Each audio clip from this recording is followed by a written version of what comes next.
કૃષ્ણ, જય માં મોગલ, હર મહાદેવ. કેમ છો બધા? મજામાં જશો. અને અત્યારમાં સવારમાં આપણે મૂકી દીધું છે અહીંયા ગાય માટે લાપસી બનાવવાની છે. તો લાપસી માટે ગોળવાળું પાણી ગરમ કરવા માટે મૂકી દીધું. ગોળવાળું પાણી અને થોડુંક આપણે એની અંદર નાખી દીધું છે તેલ. એ આપણે ગરમ કરવા માટે મૂકી દીધું છે. હવે આને કેવું કે મંત્રણ આવી ગયું છે ફૂલ. અને પછી આપણે નાખી દઈશું લોટ. કેમ કે લાપસી તો શીખવાની નથી, કે આવડે જ છે, પણ શીખવાડી દીધી આવી રીતના જ તે મમ્મીએ ગાયો માટે બનાવીને.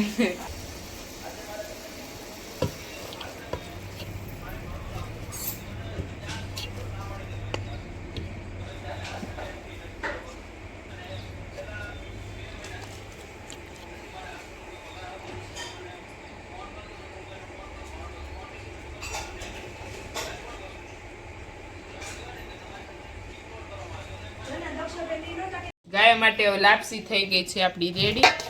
અને હવે આપણે ત્રણેય ગાયોને આપી દઈશું. ગાયો માટે આપ્યો કે એટલે હિરલ જે બનાવે છે, હિરલ અમે બધી બેનો લાપસી બનાવતા જે શીખે ને એ બાફિયો બનાવીને શીખી ગયું. મમ્મી બાફિયા બનાવરાવે તો શું કરવાનું? ન કરો જ પહેરે ને કરાવે. અને ભાઈઓ જો અત્યારે ગાયો સાથે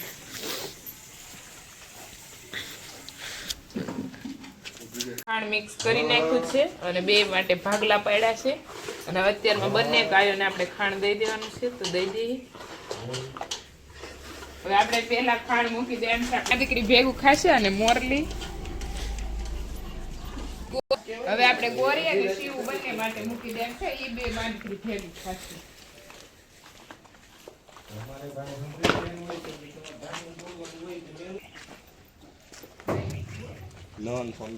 અત્યારમાં હું મીનાક્ષી દીદી અને પ્રકાશભાઈ જઈ રહ્યા છીએ વાડીએ. અને અત્યારમાં આપણે જવાનું છે બાઇક પર. અને મીનાક્ષી દીદીએ સામે દૂર લઈ અને જવાનું છે અમારે વાડીએ. પ્રકાશભાઈ બાઇક પાછળ મૂકી દીધું છે અને અહીંયા જાય છે મીનાક્ષી. ચેતન લોગ ચકાવે છે પતંગ. ચેતન લે ગઈ કે નીકળશે.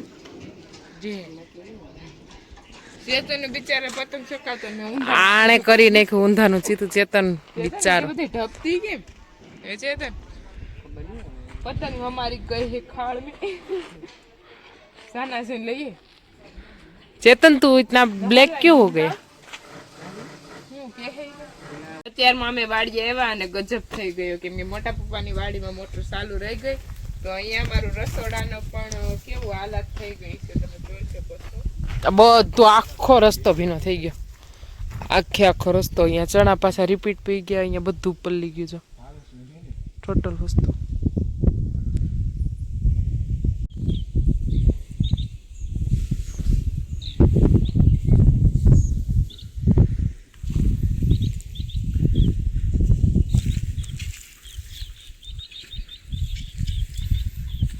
ચલો આપણે ક્યારના કઈ વાડીએ પહોંચી ગયા છીએ.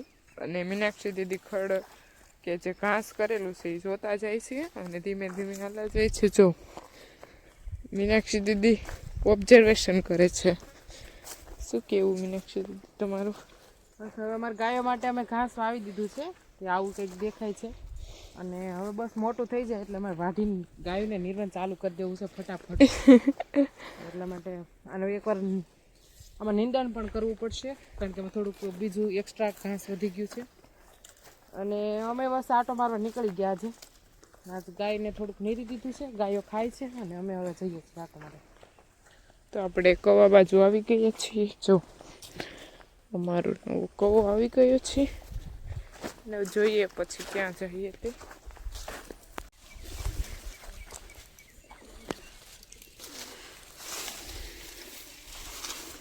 તાજા તાજા જમરૂક તૂટવાનું ચાલુ થઈ ગયું છે.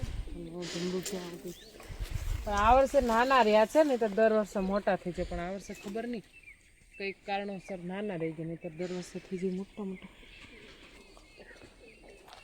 જમરૂક જોઉં છું મને. હવે હિરલ જમરૂક જોવે છે. જમરૂક પડે કે હિરલ પડે કઈ નક્કી નથી કોણ પડે.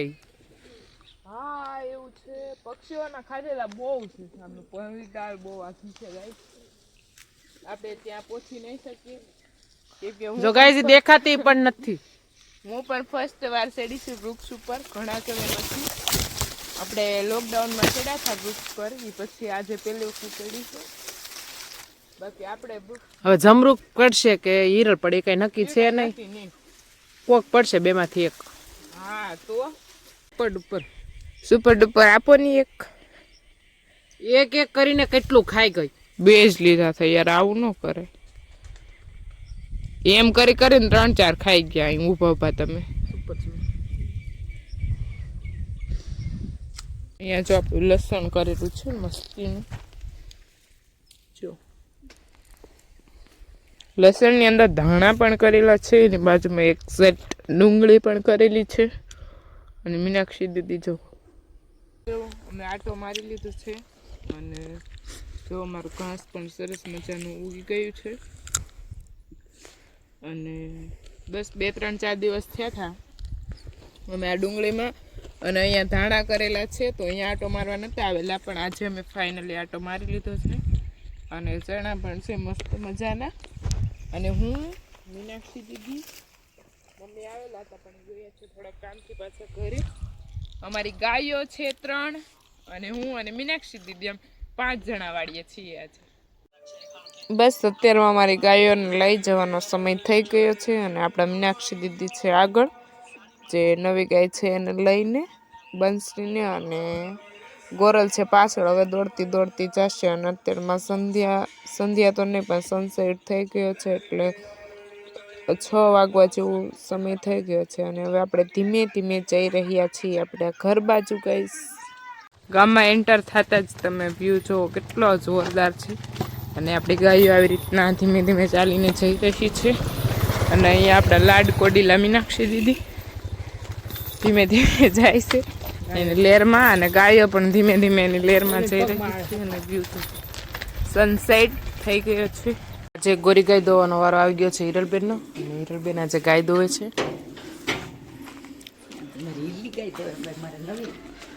આજે હિરલી દોવે છે ગાય. એવું એક બાય વાયણે કીધું કે હિરલી દોવે છે ગાય. તો ગાઈસ આજે ઘણા સમય પછી હિરલબેન દોવે છે ગાય.